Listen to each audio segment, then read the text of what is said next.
Good morning. The calendar has turned to July. This weekend we're approaching the July 4th holiday, Independence Day, the day when we remember, when we value freedom, the very bedrock of our democracy. I think often we forget that freedom is not a gift of the government.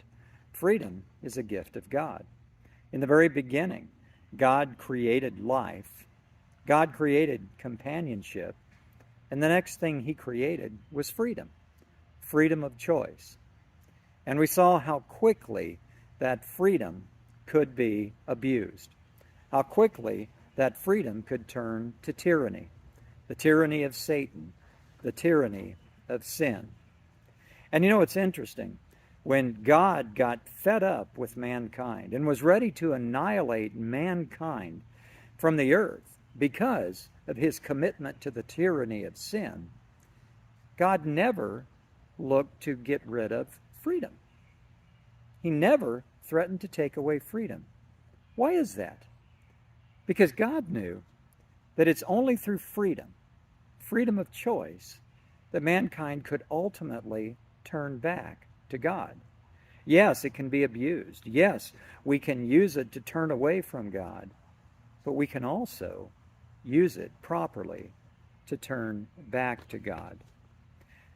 But God knew, and we all know through the history of America, that the only way we protect freedom is if there is sacrifice.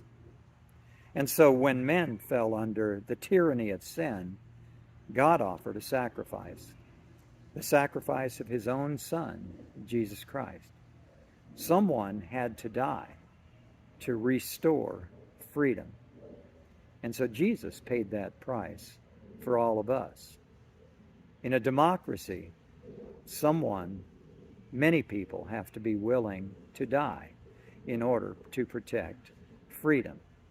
And when people are no longer willing to die, when they're no longer willing to pay the price, then tyranny comes in and tyranny takes over. So, what was the result of Jesus dying for sin? Well, Paul says in Galatians 5, chapter 1, or verse 1, it is for freedom that Christ has set us free. Stand firm then, and do not let yourself be burdened again by a yoke of slavery. The only way to protect freedom is to stand firm. For each of us, in turn, to be willing to die. Romans chapter 6, verse 7 says, for one who has died has been set free from sin. And what does that mean? Well, back in Galatians, Paul says this, you were called to freedom, brothers, only don't use your freedom as an opportunity for the flesh, but through love serve one another. We ultimately exercise freedom. We ultimately protect freedom by serving one another. Think how differently our American democracy, that seems to be in danger, would look today if we were following that principle, being willing to die to serve God and to serve one another.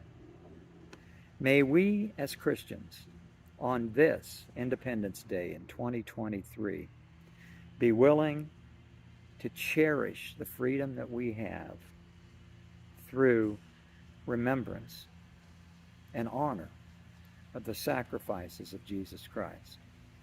And may we as Americans use that freedom to build one another up, not tear one another down, to share, to serve.